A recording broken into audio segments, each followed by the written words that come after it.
क्या आपने कभी ऐसा महसूस किया है जैसे पूरी दुनिया आगे बढ़ रही हो लेकिन आप कहीं पीछे छूट गए हों? लोग आसपास होते हुए भी दूर लगते हैं और दिल के भीतर एक अजीब सा सन्नाटा बस जाता है। यही होता है अकेलापन। लेकिन आज मैं आपसे एक प्रश्न पूछता हूँ, क्या अकेलापन एक श्राप है या फिर एक उपहार?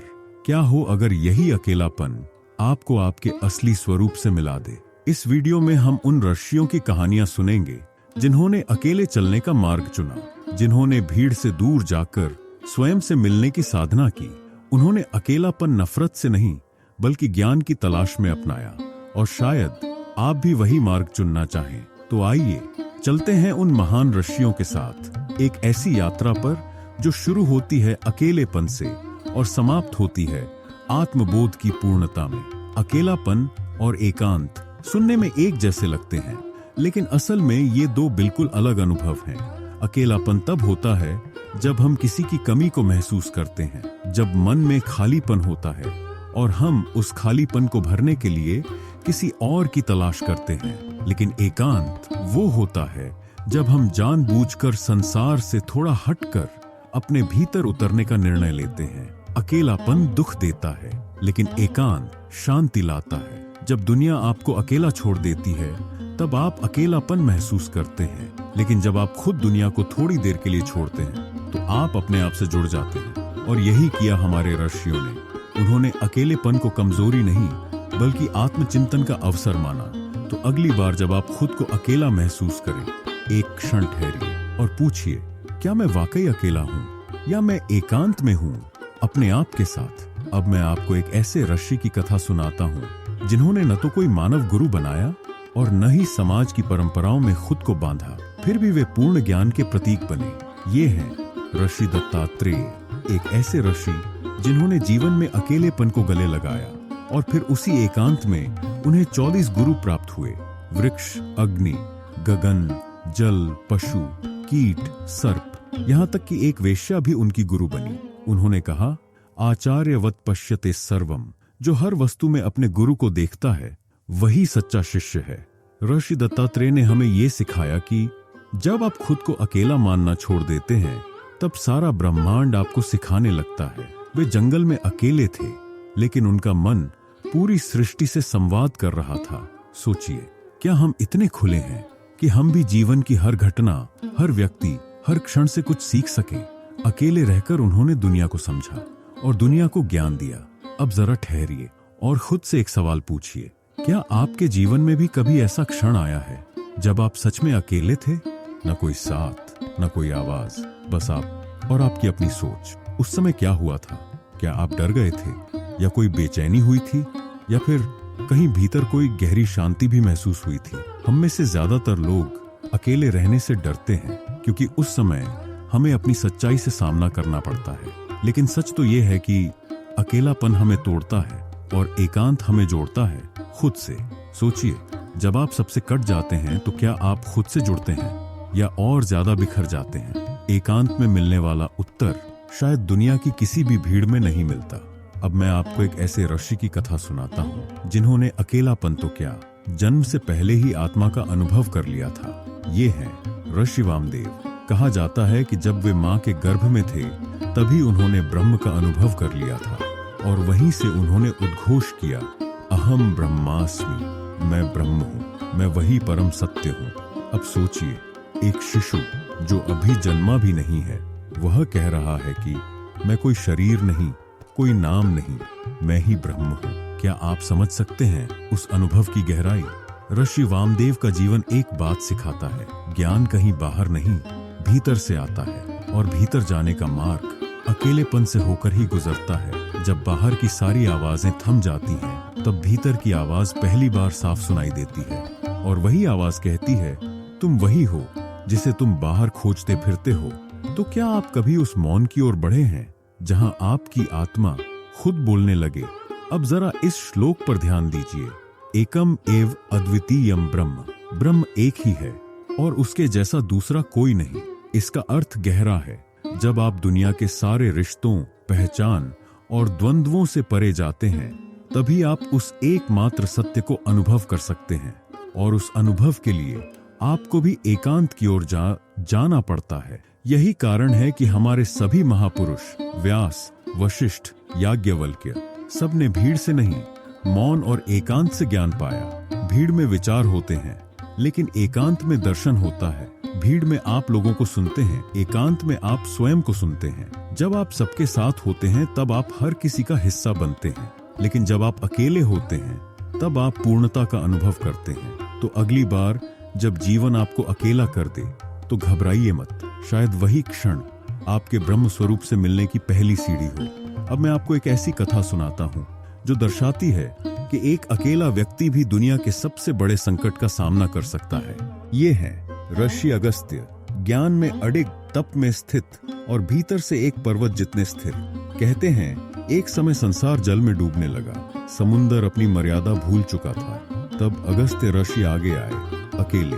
न उनके साथ कोई सेना थी, न शिष्य, न देवता, बस वो और उनका संकल्प। और उन्होंने क्या किया? पूरा समुद्र पी लिया। हाँ, समुद्र को पी लिया। सोचिए, ये सिर्फ एक चमत्कार नहीं था, बल्कि एक संकेत था। जब कोई व्यक्ति सच्चे एकांत में तप करता है तो उसमें इतनी शक्ति जाग जाती है कि वो समुंदर जैसी समस्याओं को भी शांत कर सकता है। ऋषि अगस्त्य हमें सिखाते हैं तप अकेले होता है, लेकिन उसका असर सारी दुनिया पर पड़ता है। तो अगर आपको कभी लगे कि आप अकेले हैं तो याद रखिए, शायद यही अकेलापन आपकी सबसे बड़ी शक्ति बन सकता है। अब सवाल ये उठता है, आखिर ऋषियों ने अकेले चलने का रास्ता क्यों चुना? क्या उन्हें समाज से घृणा थी? क्या वे जीवन से भाग रहे थे? नहीं, उन्होंने ये मार्ग इसलिए चुना क्योंकि वे कुछ और चाहते थे, आत्मज्ञान। न पैसा चाहिए था, न यश, न प्रशंसा, सिर्फ एक चीज, मैं कौन हूं, इसका उत्तर। और इस प्रश्न का उत्तर भीड़ में नहीं मिलता, ये उत्तर मिलता है मौन में, अकेले में, तप में। ऋषियों ने जाना कि जब आप हर चीज से कट जाते हैं तभी आप स्वयं से जुड़ पाते हैं। इसलिए उन्होंने खुद को प्रकृति के हवाले किया। जंगल, नदियां, पर्वत, जहां सिर्फ सन्नाटा था और उनका मन। उस सन्नाटे में उन्होंने आत्मा की आवाज सुनी। तपस्या कोई क्रिया नहीं है, बल्कि एक अवस्था है जहां आपका मन शांत हो जाता है और चेतना जाग उठती है। तो जब जीवन आपको एकांत दे तो सोचिए, क्या ये सजा है या ये वही अवसर है जिससे ऋषियों ने मुक्ति पाई? अब एक बात सोचिए, जब आप बिल्कुल अकेले होते हैं, न कोई मोबाइल, न टीवी, न संगीत, न किताबें, बस आप और आपकी सांसें, तब आप क्या सुनते हैं? शायद पहली बार आप अपने भीतर की आवाज को सुनते हैं। वो आवाज जो रोज की भागदौड़ में दब जाती है, लोगों की बातों में गुम हो जाती है, लेकिन असल में वही आवाज है जो आपको आपका असली स्वरूप दिखा सकती है। इसीलिए कहा गया है, एकांत में मन का असली चेहरा दिखता है। भीड़ में हम मास्क पहनते हैं, लेकिन अकेले में हम असली होते हैं। ऋषियों ने इसी मौन का उपयोग किया। उन्होंने भीतर उतरकर देखा कि मैं शरीर नहीं, नाम नहीं, भूमिका नहीं, मैं चैतन्य हूँ, मैं आत्मा हूँ। तो अब मैं आपसे पूछता हूँ, क्या आप एक दिन में सिर्फ 10 मिनट ऐसे बैठ सकते हैं जहाँ कोई और न हो, सिर्फ आप हों? क्योंकि वहीं से शुरू होती है परिवर्तन की असली यात्रा। अब एक और गहरा श्लोक सुनिए, यस्या नास्ति स्वयं प्रज्ञा सुतस्य कारणम किम। जिसके पास अपना स्वयं का विवेक नहीं है, उसके लिए बाहरी ज्ञान किस काम का? इसका अर्थ है, अगर आपके भीतर चेतना नहीं जगी है तो चाहे कोई आपको कितनी भी बातें समझा दे, आप कुछ नहीं समझ पाएंगे। और ये चेतना जगती है एकांत में। जब आप एकांत में बैठते हैं तो आपके मन की परतें खुलने लगती हैं। जो बातें अनसुनी थीं, जो प्रश्न दबे हुए थे, सब सामने आने लगते हैं। वो शांति जो बाहर की भागदौड़ में नहीं मिलती, वो इसी मौन में खिलती है। ऋषियों ने कभी दूसरों पर निर्भर नहीं किया, उन्होंने भीतर झांका और वहीं से विवेक निकला। जैसे अंधकार में दीप जलाना। तो यदि आप भी जीवन में स्पष्टता चाहते हैं, निर्णयों में स्थिरता चाहते हैं, तो एकांत से मत डरिए। एकांत वो गुरु है जो बोलता नहीं, लेकिन सब कुछ सिखा देता है। अब मैं आपको एक और गहन और प्रेरणादायक कथा सुनाता हूँ। ऋषि अत्रि और उनकी पत्नी देवी अनसुईया की। दोनों पति पत्नी वन में एकांत जीवन जी रहे थे। कोई महल नहीं, कोई शिष्य नहीं, कोई सामाजिक मान सम्मान नहीं, बस एक निष्कलंक साधना, एक अटूट निष्ठा और पूर्ण समर्पण। कहते हैं कि उनकी तपस्या इतनी गहन थी कि स्वयं त्रिदेव ब्रह्मा, विष्णु और महेश उनके आश्रम में प्रकट हो गए। सोचिए, जो व्यक्ति एकांत में बैठकर मौन में तप करता है, वो उन देवताओं को भी आकर्षित कर सकता है जिन्हें सामान्य भक्त पुकारते पुकारते थक जाते हैं। ऋषि हमें ये सिखाते हैं कि आपका सच्चा बल समाज की भीड़ में नहीं, आपके एकांत की गहराई में छुपा होता है। जब आप दुनिया से मुंह मोड़कर भीतर झांकते हैं तो सारा ब्रह्मांड आपकी साधना का उत्तर देता है। तो अगली बार जब आप खुद को अकेला पाएं तो घबराइए मत, शायद यही वो क्षण है जब दिव्यता आपकी ओर चल पड़ी है। अब सवाल ये है, क्या ये सारी बातें सिर्फ प्राचीन ऋषियों के लिए थीं? क्या आज के समय में हम जैसे साधारण लोग ऐसा कुछ अनुभव नहीं कर सकते? बिल्कुल कर सकते हैं। आज के जीवन में जहां हर तरफ शोर है, नोटिफिकेशन, सोशल मीडिया, काम, रिश्तों की उलझने, वहां एकांत और भी जरूरी हो गया है। हर दिन बस 10 मिनट, जी हाँ, सिर्फ 10 मिनट अपने लिए निकालिए। कोई स्क्रीन नहीं, कोई बात नहीं, कोई गतिविधि नहीं, बस आप और आपकी सांसें। उस मौन में जो शांति है वो किसी स्पा, किसी म्यूजिक या किसी थेरेपी से नहीं मिल सकती। आज के युग में एक शब्द बहुत चलता है, FOMO, fear of missing out. लेकिन एक बार आपने अगर एकांत की मिठास चख ली तो आप जानेंगे Jomo, Joy of missing out. जब आप जानबूझकर दुनिया की भीड़ से हटते हैं तो कोई कमी नहीं होती, बल्कि एक अलग ही परिपूर्णता का अनुभव होता है। एकांत कमजोरी नहीं है, बल्कि आपकी आत्मा की बैटरी रिचार्ज करने का समय है। तो क्या आप खुद को हर दिन कुछ मिनटों की यह भेंट देंगे?